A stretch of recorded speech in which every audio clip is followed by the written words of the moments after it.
안녕하세요. 바디워커 이성민입니다.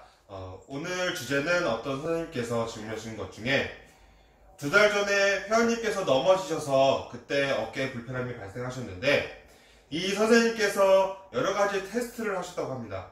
MT캔, 풀캔, 그리고 호킨스 테스트 여러가지 그런 테스트들을 하셨는데 거기서 양손 반응이 나오셨다고 해요. 간단하게 그런 테스트를 하는 방법들과 그 다음에 거기에 따른 손상 그리고 테이핑 방법까지 오늘은 이렇게 영상을 소개해 드리려고 합니다. 자, 우선 첫 번째로 풀캔, MT캔 테스트에 앞서 드라밤 테스트를 하는 게 있어요. 이 드라밤 테스트는 뭐냐면 풀캔, MT캔보다 조금 더 환자의 입장에서, 회원의 입장에서 쉽게 테스트를 할 수 있는 방법이고요.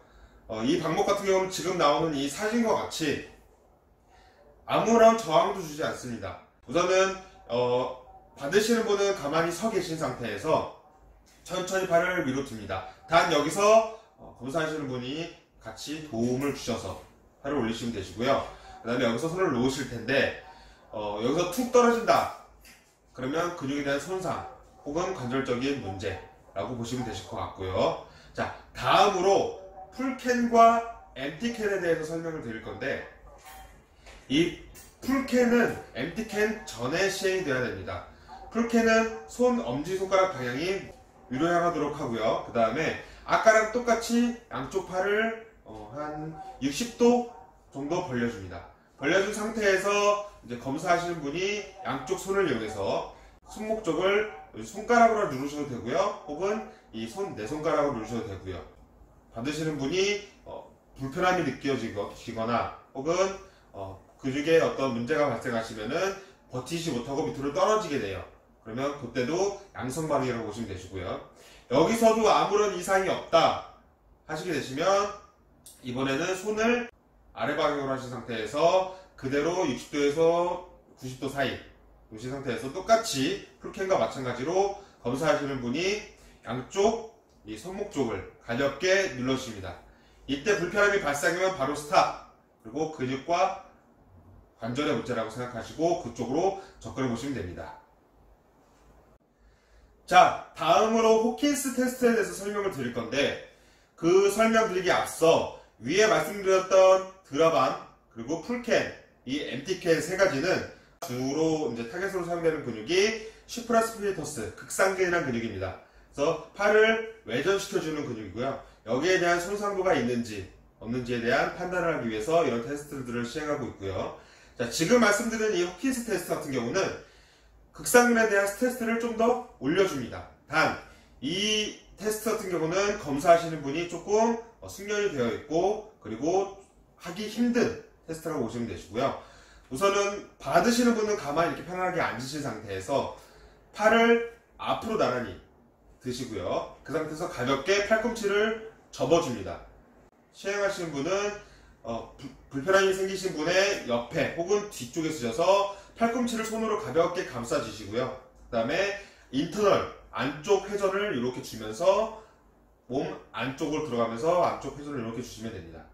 자, 지금 이 사진에서 보면 조금 더 정확하게 말씀을 드릴 수 있고요.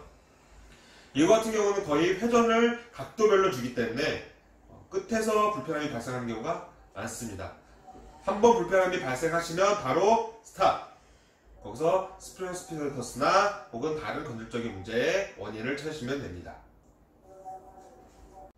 자, 이번에는 위의 테스트들로 인해서 나타날 수 있는 손상들에 대해서 간단히 말씀을 드려볼 건데 자, 첫 번째로 위에 테스트했던 것들은 슈퍼스피터스에 대한 부분이고요. 우리가 팔을 이렇게 올릴 때 이 롤과 그 다음에 슬라이드, 글라이드라고 하죠. 그러니까 이런 관절 와에서 이런 헤드가 구르면서 미끄러져야 됩니다. 근데 이런 현상이 안 되거나 혹은 이 견봉 아래 공간이 좁아져서 그 근육이 계속 짓눌리는, 충돌이 되는 현상이 나타났을 때 염증이 발생하거나 손상이 나타납니다.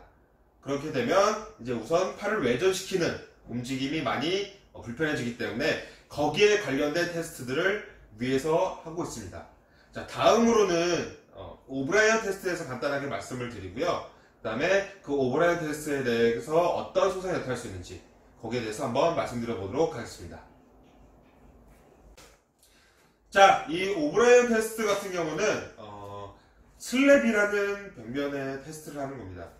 이거 같은 경우는 우선은 지금 사진으로 보시는 바와 같이 받으시는 분은 앞으로 나란히를 합니다. 그 상태에서 안쪽 회전, 엄지손가락이 안으로 들어갈 수 있도록 회전을 두시고요. 그 다음에 이 몸통, 이 가운데 안쪽으로 팔을 살짝 한 15도 정도 이렇게 준비를 하시면 되시고요. 테스트를 실시하시는 분 같은 경우는 뒤쪽에 쓰셔서 가볍게 이쪽 전완부 있죠. 전완부를 뒤쪽에서 이렇게 아래 방향으로 살짝 눌러주시면 됩니다. 만약에 이 슬랩이라는 벽면이 있으시게 되면 아래 방향으로 눌렀을 때, 저항을 줬을 때 불편함이 크게 발생하셔서 버티시지 못하는 경우가 많습니다. 이런 슬랩이 있을 경우에는 사실 병원을 먼저 가시는 게 좋고요. 다음으로 이 오브라이언 테스트를 했을 때 슬랩이 어떤 형태로 나타나는지에 대해서 설명드려 보도록 하겠습니다. 자, 이 슬랩이란 손상은 약자로 superior, labrum, anterior, posterior. 그래서 상방 관절 와순의 파이라고 보시면 되시고요. 이 손상 같은 경우는 그러니까 와순이 어깨를 이렇게 동그랗게 감싸고 있는데 10시부터 2시 사이에 나타나는 손상을 얘기합니다. 그래서 와순의 손상이 될 경우에는 어깨에 불안정성이 생기고 슬랩 같은 경우는 타입 1부터 타입 4까지 나눌 수 있는데요. 그 중에서 타입 2가 가장 많이 발생한다고 보시면 됩니다. 이런 슬랩이 어떻게 발생하냐? 이런 것 같은 경우는 우리가 보통 야구 선수를 예를 많이 드는데 야구 선수가 공을 이렇게 던질 때 팔꿈치가 앞으로 많이 나오면서 이 바깥쪽 회전을 손을 많이 하게 됩니다. 이때 발생할 수 있는 손상이 이 슬랩이라고 보시면 되시고요. 그리고 이때 동작 중에 어떤 원인에 의해서 어떤 메커니즘에 의해서 발생을 하냐면 보통 필백 메커니즘이라는 게 있어요. 그게 뭐냐면 이렇게 회전을 하게 되면 이제 여기에는 이두근 장두 있죠. 장두가 관절 와순 쪽에 붙어 있어서 그게 이렇게 꼬여버립니다.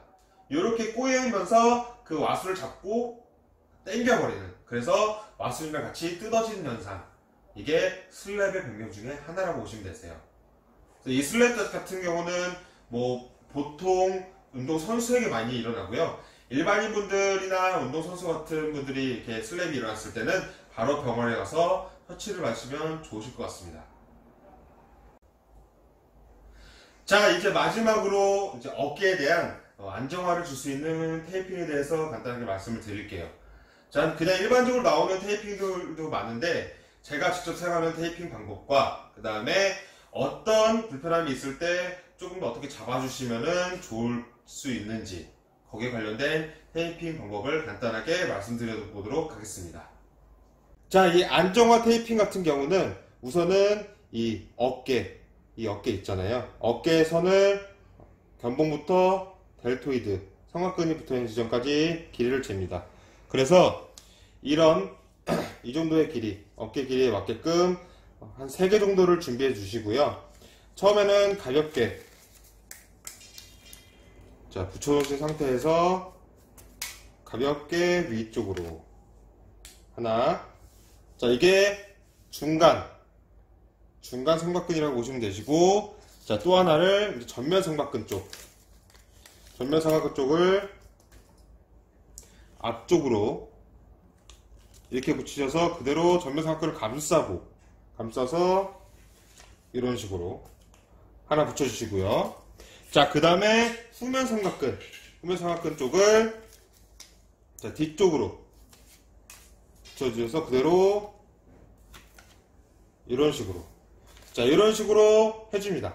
자, 그 이후에 가볍게 위쪽을 이렇게 앵커라고 해서 고정점을 하나 잡아주시면 되는데, 그거 같은 경우는 그냥 가볍게 이렇게 일자로 붙여주시면 돼요. 자, 그리고 제가 또 하나를 준비한 게 여기 보시면 이렇게 두 갈래로 나눠져 있는 테이핑입니다. 위에는 안 나눠져 있고요. 이렇게 이 테이핑을 위쪽을 찢어서 안 나눠진 쪽 있죠? 안 나눠진 쪽을 찍어서 가볍게 여기 보시면 이 뒤쪽, 여기 견복에서 살짝 뒤쪽 이 극 있잖아요. 견갑극, 극의 끝지점에 얘를 이렇게 붙여주시고요. 붙여주시고, 자, 붙여주신 상태에서 이 두 개를 이렇게 길게 띄워줍니다. 제가 이거를 하려는 목적은 극을 사이로 위에 슈프라스피니터스, 그리고 아래에 이제 인프라스피니터스, 그래서 극상근과 극하근이 나눠져 있는데, 거기에 대해서 서포팅을 해주려고 해주고 있습니다. 그래서 극을 기점으로 위쪽으로 하나를 이렇게 붙여주시고요. 자, 그 다음에, 자, 극을 기점으로 아래 방향으로 이렇게 하나. 자, 이렇게 붙여주시면 되세요. 이렇게 붙여주시면 되시고, 자, 이렇게 다 붙이신 게 끝났다. 그러시면 우선은, 완료가 되신 상태이시고요. 대신, 어깨에 불편함이 발생하실 경우에는, 직접적으로 이 스카플라, 견갑골이 앞으로 나간 형태가 있을 수도 있습니다. 그럴 경우는 어떻게 하냐면, 이 스카플라 자체에 견갑골을 뒤쪽으로 리트랙션 살짝 이렇게 당겨줍니다. 이렇게. 당겨놓은 상태를 유지시켜 놓고요. 그 다음에 조금 긴 테이핑을 이용해서 이 전면 보시면 여기가 코라코이드 쪽에서 붙일 수는 없으니까 이 전면에 전면 삼각근이 있는 부분 쪽에서 이렇게 앞쪽에서 붙여주시고요. 그 다음에 가볍게 그대로 이 견갑골을 뒤로 당기신 상태를 유지하고 살짝 당기셔서 견갑골이 그대로 유지될 수 있도록 이렇게 붙여주시면 됩니다. 그러면 뒤쪽 모양은 이런 방식으로 견갑골이 안으로 모아져서 유지될 수 있도록 이렇게 하셔서 다시 한번 팔을 들고 움직이시는 동작을 해보시면 되실 것 같습니다. 자, 지금까지 설명드렸던 이런 테스트와 손상 그리고 테이핑 방법은 제가 말씀드린 부분에서는 도움을 많이 얻으셨으면 좋겠고요. 그 외적으로 부분도 어깨는 다방향성으로 움직일 수 있기 때문에 훨씬 더 많은 손상과 훨씬 더 많은 테스트가 있습니다. 그래서 이런 테스트는 이렇게 접근을 하시면 좋으실 것 같아서 이번 영상을 준비해 보게 됐고요. 앞으로는 좀 더 좋은 영상으로 그리고 재밌는 영상으로 찾아뵙는 바디워커가 되겠습니다. 감사합니다. 바디워커 이성민이었습니다.